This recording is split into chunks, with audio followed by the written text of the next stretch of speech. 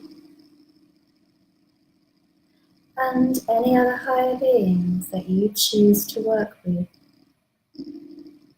And the intention of this meditation is to connect to Archangel Folier, who is the angel who especially works with animals. This is a beautiful energy, and my intention is to help you to connect to this energy so that you can work with it and send healing energy to the animals around you and any special animals that you might know. So just begin to breathe in, imagining a beautiful golden yellow light. As you breathe in the golden yellow light, imagine it flowing down your body like a river of calming, soothing, healing energy. Down over your eyes, over your cheeks, over your face,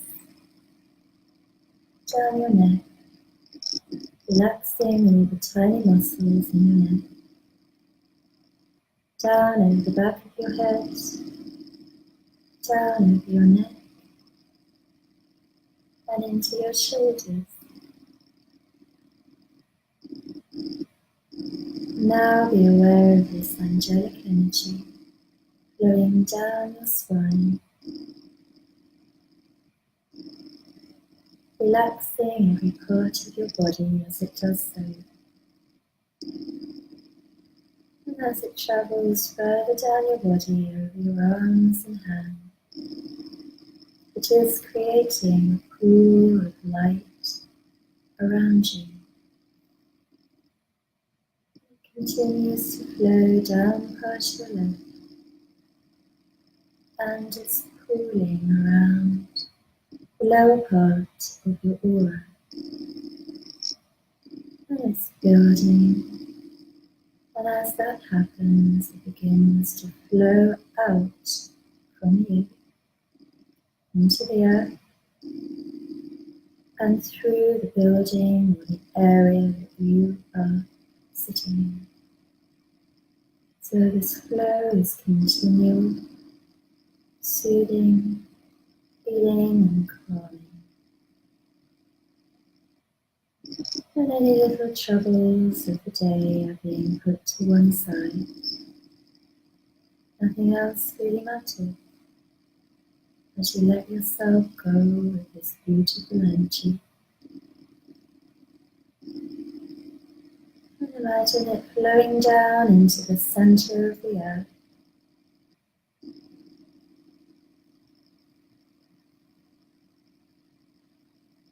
And now I invoke Archangel Folier.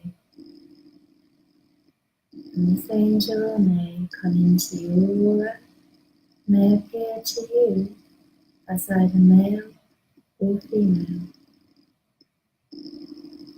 You might sense the presence.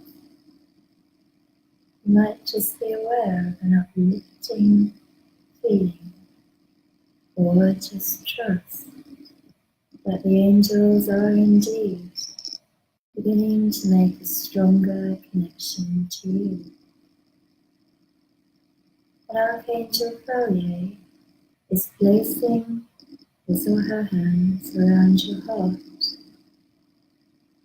and you're being attuned to this energy. You feel the energy flowing into your heart. As you relax, your heart chakra is expanding, and the energy from your heart flows down your arms and out of your palm. And as this happens, the angels are putting the thought of sending this healing energy out from you and from them to all of the animals in the area around you. Those include the wild animals and the domestic animals and the farm animals, all of creation of the animal world. And as you do this, many more angels are joining you. And this gives the angels an opportunity to come in and connect to animals. You only have to ask. You then open the doorway for the angelic world to step through into the material world and bring their blessings and their light through to the animals. And Archangel Felier especially governs the animals from the angel's perspective. So allow this energy to flow to them for a few moments. You might find that the animals around you be happy, the birds are becoming quieter, calmer, just soaking up the energy.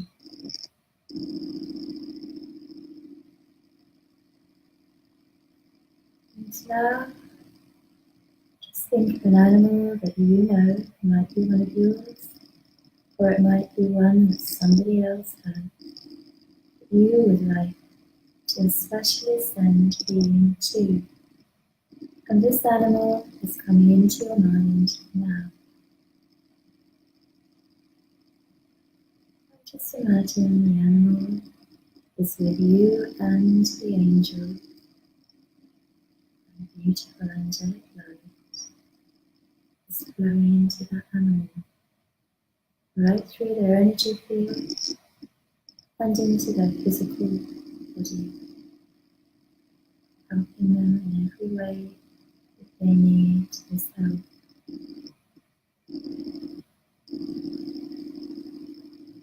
And as this angel works with you, you are now receiving an attunement, especially from the angel, to this vibration. Relax and let the angels touch you. It might be around your higher heart, between the heart and the throat. It might be in the crown chakra. Wherever it is will be just perfect for you.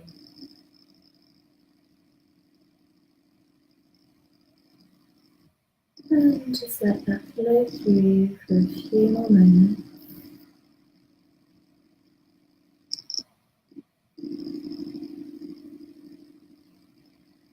You might be feeling that peace that's being brought in, and that sense of calm and everything being brought into alignment with the higher flow.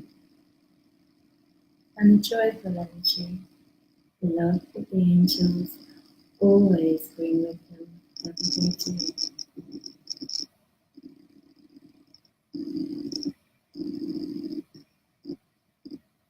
Now the angels are sealing your aura in golden light all around you.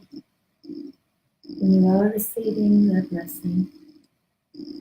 And know that you can connect at any time, should you wish to, and ask them to come into your healing, your meditation, your transfer, whatever you want to do.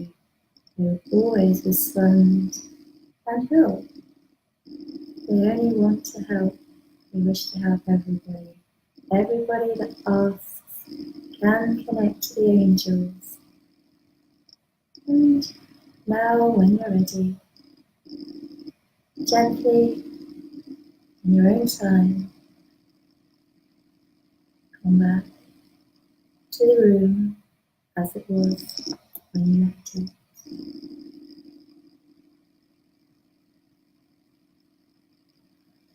And you might feel a little calmer, more peaceful and different. Okay, so now we're going to have a look and see who has joined us tonight. Hello, there's a message here from Katie Rodriguez. I'm not very good at pronouncing names, but She says, my dog was a rescue. Someone hurt him very, very bad. He's totally healed now, but I want to know who did it. Well, let's ask our specialist here tonight what she would say to Katie in answer to the question. What would you say? It's a very good question, Katie, and it shows the depth and love and the bond that you have with your animals. So I think it's a very important question. But to be very honest with you, it could be something that the animal doesn't wish to tell you. So what you would ideally need to do is learn to communicate and then approach it in a very sensitive way. And in a very positive way, you have to actually communicate with animals. They understand the energy of the word, even if they don't understand the language. So you would have to approach it very carefully through animal communication. And if the animal wished to tell you and wished to speak of it, then we would have to respect whether they do or they don't. It's because of your depth of care and love for this animal that you have a need to know. But does the animal have a need to tell you? And it's the same with humans. And that can sound a little harsh, but for example, many of us have had situations where someone's hurt our feelings. And no matter how much someone wants to help us, maybe we don't want to talk about it. Or we've got to be at the right time. And this is why communication is particularly important. So it could be your need to know is much greater than the animal's need to refer back to it. So communication would give the opportunity to discover if it's something your animal would wish to reveal to you. So it's not a simple answer, but it does show the depth of love and care that you have for the animal very much, which the animal will know. Will definitely know. But we have to respect. We have to respect, just like with human animals, that sometimes that's not something we want to talk about. And we have to respect they will speak when they're ready, if we give them the opportunity. Good question. Yes, absolutely. Thank you for that in-depth answer. It's very interesting, and I love the way that Helen has the respect and the consideration for animals. She treats animals exactly the same way as she treats humans in terms of how she communicates with them, how she looks after them and thinks of their needs. And I can see how much her animals love her and how in tune they are with her. It's really lovely to see. So let's have another look. Hi Chantel. Oh, thank you. I'm glad you like the meditation. Hi Yvonne. Hi Diane, the Reiki Master. Hi Taylor Lopa. I try to speak to my cat all the time, even with crystals, and she won't even look at me in the face when I try. Well, that could also be a case if the cat isn't ready to communicate with you. Is there something else you'd like to add, Helen? Anything you're feeling on that one? Well, I think it depends how you're expecting this communication to be, because animals don't have verbal language in the same way as us.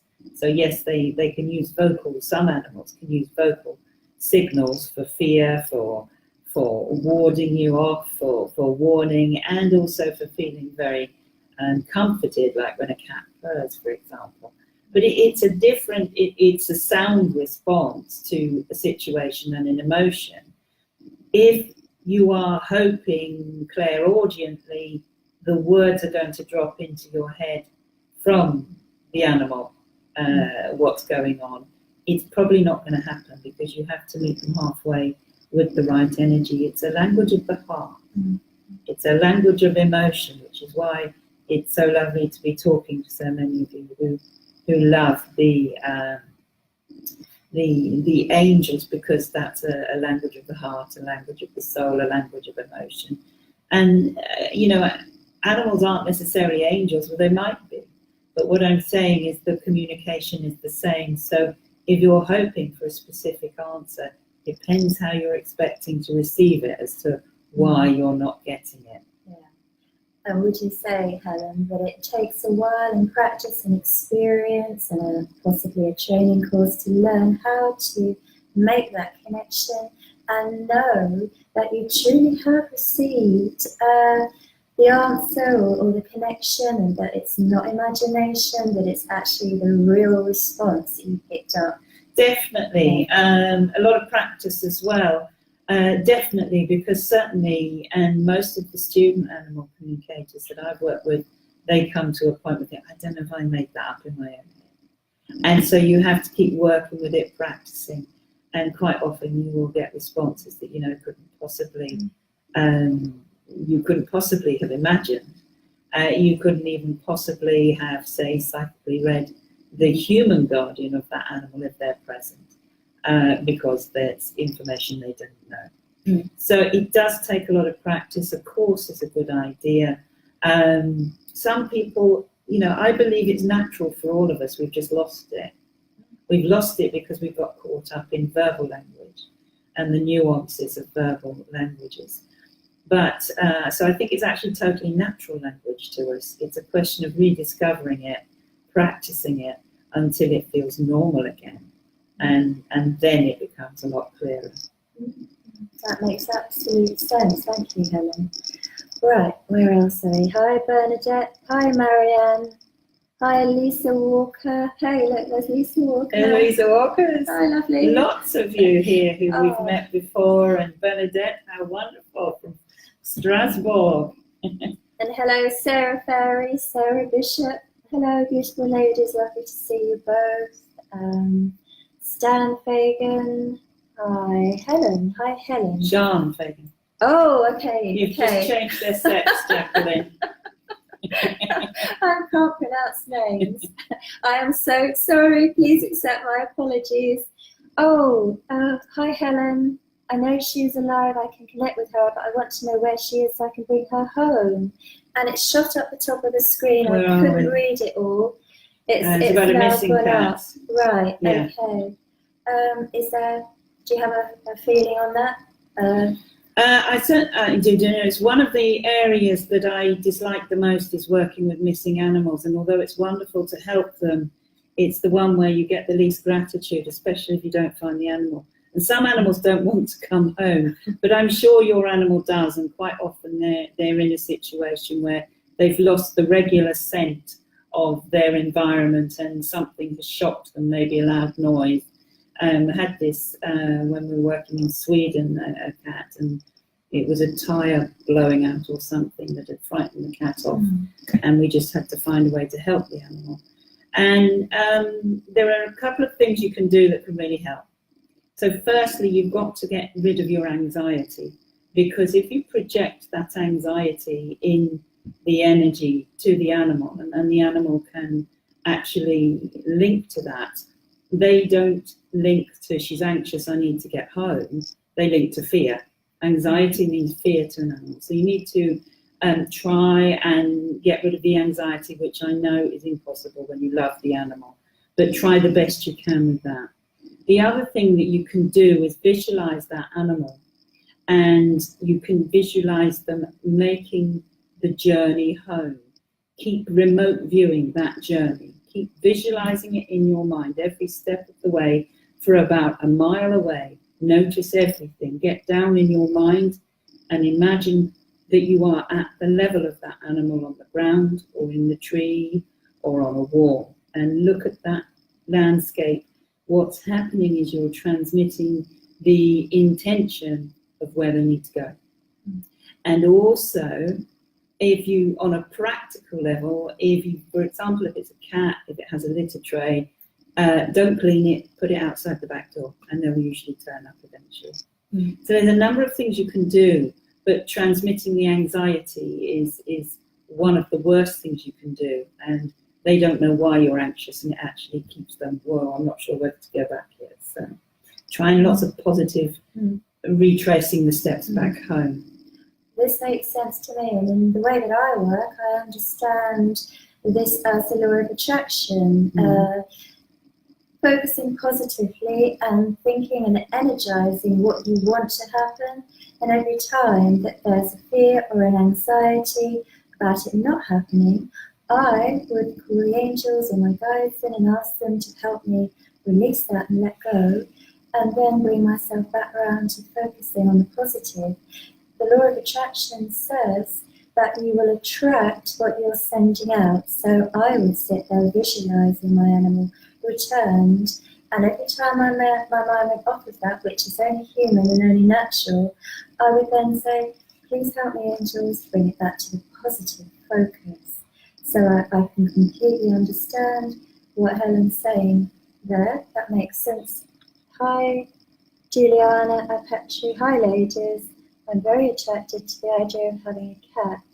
I don't know if it's a wish of mine or a cat wanting to connect with me. I love you. Right, okay. So I think what I would suggest there, Juliana, is that I would actually sit and do a meditation there, and it's really about you creating what you want in your life yourself. It's about using your own free will to connect. You're not a victim of the universe, as it were. I know certain things are fated, but what I'm saying is, if this is a desire that you wish to happen, and it feels right, and it feels blessed, and it feels the positive, good thing to do, then set about steps about making this happen.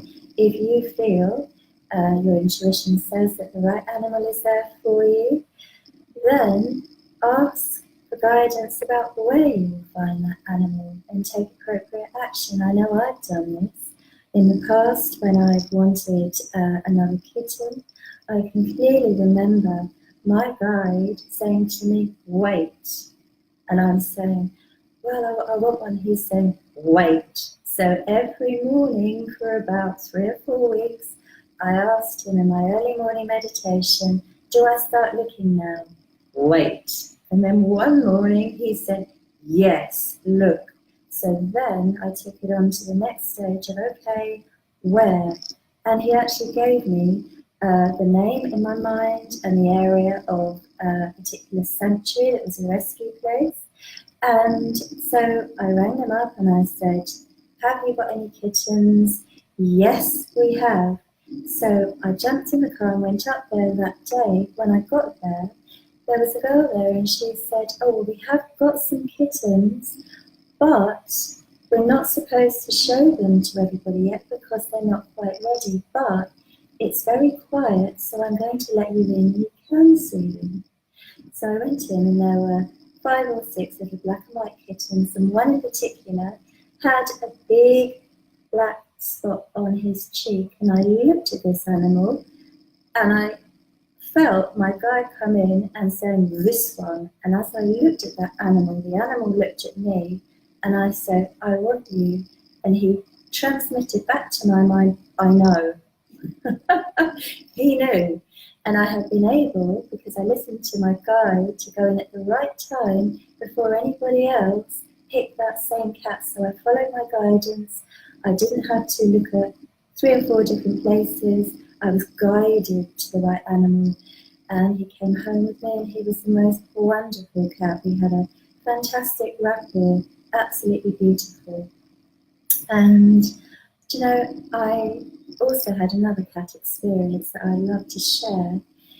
The first time that I realised that animals have a soul and there was more to them than just the physical body is when I was a child, and the family cat was a beautiful big black tomcat with huge green eyes, and he'd been in the family since I was born.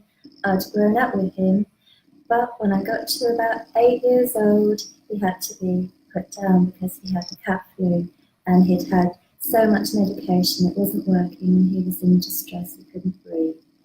So unfortunately, my mum took him to the vets and he had to be put down. But before that, he always came up onto my bed at night when I read in bed before I went to sleep. So a couple of nights later, I was lying in bed, and in those days we didn't have duvets. This is in the early 1970s. It was just blankets and sheets. I was sitting up in bed reading the book up on my knees, and the cat jumped up on the bed. I carried on reading, and then I thought, hang on a minute, the cat's jumped up on the bed, but the cat's dead. And I looked down, and where I had been feeling the weight of the cat against my leg, there was an indentation on the bed, on the covers, the same size and shape, and I had felt the heaviness of the cat. And I just looked down and I thought, oh, okay, so when you die, you don't die. It's just your body that dies. Okay, I see. And I carried on reading the book because I just accepted it because I had experienced it. And I knew for sure from that moment onwards that animals have a spirit and they don't die. It's experience is the perfect way to learn. Isla Scott, hello. Do you think training in mediumship helps in communicating with animals? What do you think, Helen? Definitely. I mean, I was working medium long before I was teaching animal communication. Definitely it helps, but I'll tell you what's really interesting is you will find that mediums who do animal communication will understand their mediumship a lot more, because animal communication is about using all the senses. So the animals will communicate with emotions, so we'll feel it clairsentiently. They will work, and we will recreate in the mind pictures, and we communicate to them in pictures and feelings, tastes. You know, sometimes you can get the taste of dog food and it's not so great. They will use smells and they will use feelings and emotions. And the way, it's much more two-way in the communication with the animals, and that you are sending pictures and feelings and tastes and emotions to them and receiving them back. The mind is interpreting them back. So it really does hone your skills in mediumship. But if you're a medium and you haven't done animal communication, you'll find your mediumship will really, really rocket in terms of your ability to interpret the communication much more accurately. Many of the mediums that I teach who go on to do animal communication go, wow, now I understand it.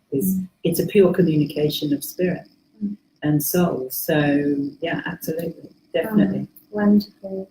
Do you know, one of the things I enjoyed most about Helen's animal communication course is everybody brought in anonymously pictures of animals that they knew about, that nobody knew anything about there. And they put them all out on the side, and everybody chose a photograph, and using the techniques that Helen had taught us, we tuned into the animal and connected with them on the mediumship level, got information, wrote it down, and then we said, who does this photograph belong to? And then we read out the information, and that was fascinating. The feedback in the groups helps you to know that you're on the right track. And I think that's the beauty of working in groups, the amount of acceleration because of the feedback. Yeah, definitely. Wonderful. Definitely. Yeah. Chantal Ash Mirad, I can never say it each week, can I? Thank you. I knew Helen would know how to say it. Beautiful name. Do animals have a reincarnation cycle like we do? Oh gosh, now that's a really complex one, isn't it? Yeah, do you believe in reincarnation cycles? So firstly, if you do, let's assume we do. And I do to an extent. I believe the soul still has its lessons to learn. So we have aspects of it that come back and learn it, but the spirit goes to the spirit world.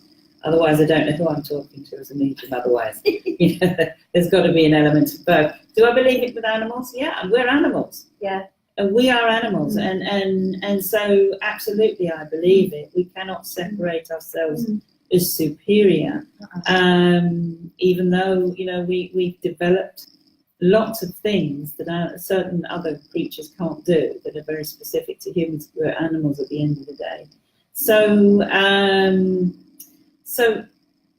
yeah, I think that's very possible. I think that's very possible. And personally, I'm a great believer in the group soul theory. And so you know, as part of your group that you need that aspect that you are within that group. We identify it now as a human, and we look like this, and we've got a name and that, but in the spirit world, in the soul world, if you like, rather than the spirit world, with the group soul, if there's an aspect that needs to work, needs to have a lesson in this life, I can't see why there would be any reason why it'd be more likely to be a human animal than a different type of animal. Mm-hmm. Yeah, makes complete sense to me too. Right, okay. Thank you, Helen. I will work on both. Isla, Helen has a YouTube channel which has got lots of really interesting videos on, and of course her Facebook page, Helen DaVita Events, is it called? Helen DaVita? Helen DaVita, spiritual.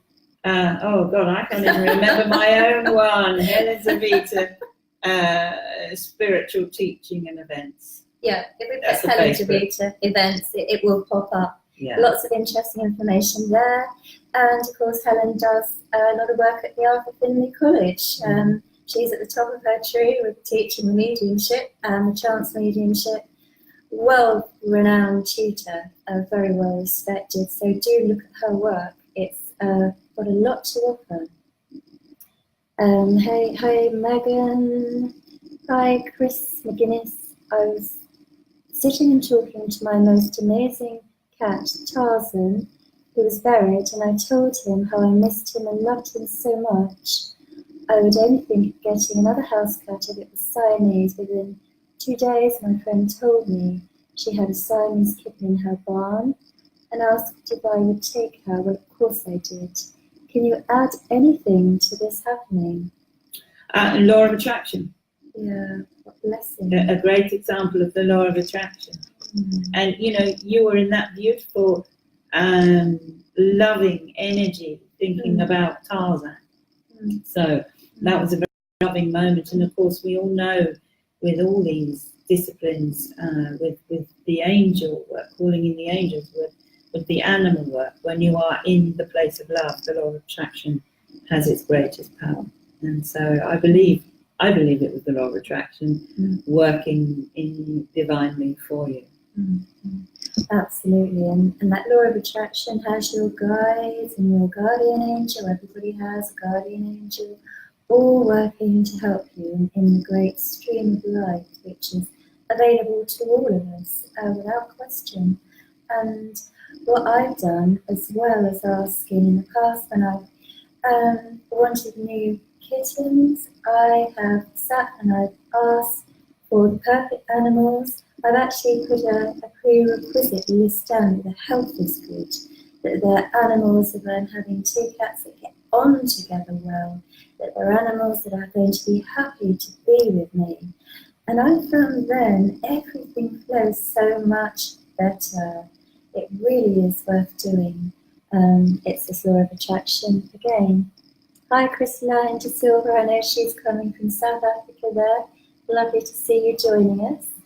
Oh, thank you. Somebody's put in the comments the actual Facebook page. If you like it, then you'll get to know all the information. Yeah, absolutely. That's Helen DaVita, Spiritual Education and Events. Thank you, Marianne Hoffman, for posting that up. Hi, Duncan. Hope you're well. Oh, Duncan said we are looking good and love to us both. Thank you. Thank you. Chris says, thank you. Nithasha Ramnath Gopal has a question here. Are there any reason why one would feel fearful of animals, especially stroking and touching them? There could be a million reasons. And some we never know what, there could be a cause from very, very young in life, and there's some we may never know. My son had the most horrific fear of dogs as a baby. And merci Bernadette, merci beaucoup. And he had the most horrific fear of dogs. And he would, if he got an invite to a children's party, the first question is, do they have a dog in the house? And he would scream if a dog came near him. There was never an incident, to our knowledge, where anything fearful happened, but somehow he had this great trauma about a dog being anywhere near him. And it wasn't until he was about 11 or 12 and he got to know my partner's dog, who was a border collie, and grew to love her and lost his fear of dogs. And now, of course, we've got 3 and donkeys, and we've had goats and hens, and he has no fear of the animals. Why, I don't actually know. If you can't pinpoint it to something, it's something perhaps you'd look in with hypnotherapy or I don't know, one of the past life things. I don't know that works for some people. I'm not an expert on that. Jacqueline is, but yeah, sometimes we can't remember why, and yeah, it's a really difficult one to answer unless you've got a specific event in your life that could relate to that. So it might be worth looking down the paths of hypnotherapy or past life regression or whatever works for you. But I don't do those really. So yeah. I can add to that I have personal experience of having a past life fear. I didn't know it was a past life fear, but it was of big dogs, not small dogs, just big dogs. And I literally used to freeze when they came near me. No bad experience in this current lifetime, and yet I absolutely wanted to scream inside, get away from me, get away. And nobody could understand why I wasn't loving dogs like I did cats and smaller dogs and horses. But when I did a past life regression on myself, which is really easy to do, it's really just a deep state of meditation, very similar hypnosis and meditation. All that's happening is we're going down into the parts of the mind that normally the conscious mind keeps a lid on. But as a trained hypnotherapist, which I've been doing since 1990, I know how to take myself into that state where I went into a past life where I was a man in medieval times, and the dogs had been set on me, and I say the dogs. There was somebody's dogs. I was probably a poacher or something, but there was a survival element there, and somebody had unleashed 5 or 6 big dogs on me that literally tore me apart. However, doing therapy on myself, releasing that trauma from inside of me now means no problem at all. I haven't got the fear, I don't seize up. So for me, that was very therapeutic and it really helped me. So I hope that's been of interest from both of us. And Jim Crowley has come on here, and he has got a funny one here. I think I was a dinosaur in a past life. Can you remember any past lives? And you remember any animal past lives? I can't, but the truth is, Jim, I've never tried to actually go into the hypnosis, and I have to be an open-minded person in life, which I am, and I never say it's not true or it can't be true if I haven't tried it. So clearly the answer to that is I don't know. But I will say, Jim, and in all seriousness, I'm a little bit concerned here, because if you thought you were a dinosaur, that means you had a reptilian brain. And if you had a reptilian brain, that means you were not capable of abstract thought. But never mind, you've come a long way. You've clearly come a very long way, Jim. Nice one. Lovely. Right, well, we've got time for a couple more. Let's have a look now. Hello, Cheryl Easterbrook. I know you're in the United States of America. Oh, hi, America. Hi. Hi, Camelia, Vitna. Kay Natasha is saying thank you. We've got some feedback there. Oh, lovely. That makes sense. Lots of love. Right, okay. Carry on commenting, because if you don't, what happens is it freezes up on the screen. So if you've got another question for Helen, while you've got the opportunity, there's a few minutes left, do ask her. Are there any particular courses that you're running at the moment that you'd like to mention to people? I'm not running at the moment any animal communication courses. I've Online, I have the animal communication certificate online, which is self-study, and it's me, and it's videos and master classes and exercises, and it's all done with videos and exercises. So you can actually learn the skills in your own time online. I haven't any planned until next year in Holland, where we'll be doing a retreat for animal communication with my good friend Annika Klaassen, and so that will be there. But mostly, I do like to do courses where I can go to the farm. I can be in their environment. So if we hire a church hall and bring a load of photographs and let the odd cat and dog in, it works, and we can still learn it, but it's much better if we can be in their environment. So my last one I did, which I noticed Nina was here, who was on that course in Sweden, was on a farm, and we had cows, horses, dogs, cats. We had the local people bring their pets in as well. We had a great sort of selection, but in their environment. So they weren't being taken out of their environment. So yeah, and the next one's Holland. Otherwise, the best way is to do it on the online course. But yeah. So if somebody wanted a Skype reading with you to tune into their animal or the pet, do you offer one-offs if there was something like that? Not very often, no.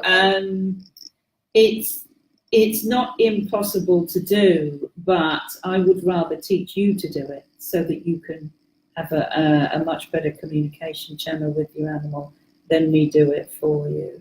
Okay, thank you, Helen. Hi, Tara Amber, who says, I want to pray for the animals in Sweden who now suffer because we have had such warmth and barely any rain. Farmers will have trouble giving feed to the animals, and the wild animals are or have also suffered from the lack of water. Do you have any tips besides putting water to the wildlife? Well, actually, do you know, there are the elementals. You can ask the angels to connect to the elements. This is all part of the energy around the globe. I know people are aware of the Native American Indian energy. If they do rain dance, this kind of thing, I believe that there's an element of ability to connect to elements and draw in that rain and the weather. So why don't you ask the angels that are connected to the elemental kingdom to work with you and bring the water through as well as putting water out? I think that is what I would advise. Definitely do that, Tara. And while we're thinking of Tara is organising my workshop in Gothenburg in Sweden on the 4th of August. This is an angel and dragon and unicorn workshop, and on the 5th of August I'm doing private sittings. Okay, Jim's laughing. That's Helen, yeah. There was a lovely message here from Cheryl. Esther Brooks Salter about your new kitten, 4 months old, and how she feels she was meant to come to you. That's really beautiful. Thanks for sharing that. Good. Okay. Right. Okay. So, hi, Sanam, Jolma, Daisy. Lovely to see you there. I'm just going to read out Cheryl's thing. It's lovely. We have a new kitten, 4 months old. She feels like she was meant to come to me. We lost our dog last year and about broke my heart. He was a Dalmatian named Roscoe. Our yellow female kitten is named Ruby Rose. Animals bring healing to us. It's not just us giving the healing to the animals, of course, as you know. Animals sometimes come into a person's life where the person needs the healing from the animal. It's very much a two-way street. Animals have a lot of love and comfort. They help people in so many different ways. Never underestimate animals or why a certain animal has come to a certain person. And I believe animals have just as much feeling and sensitivity as humans, and are highly sensitive, and they're aware. The only difference is they don't talk verbally in the same way, and they're in a different sort of body. That's just my feeling. Thank you, King. Oh, okay, okay. I really enjoyed this evening. Two very nice energies that work well together. Thanks, Ben. Thank you. I really appreciate that. And there is a coupon code for the discount that Helen's very generously offered if anyone is interested in doing her animal communication online course, and the coupon code, which gives you 50% off, which is really generous, and it only lasts for 1 week. Only 1 week, so if you're watching this video later, I'm afraid the offer is not going to be available next week. Okay, so do look at the date on this video, and the date today is the 16th of July, and the coupon code is Angel Hour. So thank you everybody for joining us tonight. It's been a pleasure, and I'll be back next Monday at 7 o'clock. And thank you so much for giving us the time, the wisdom, the energy, and agreeing to come on to Angel Hour, Helen. Thank you. All appreciate Thank you for asking me. I really enjoyed it. So lovely you're all here. Thank you so much. Wonderful question. And a real joy to see you all. Thank you. All right. So bye-bye for now. Bye-bye. Angel blessings.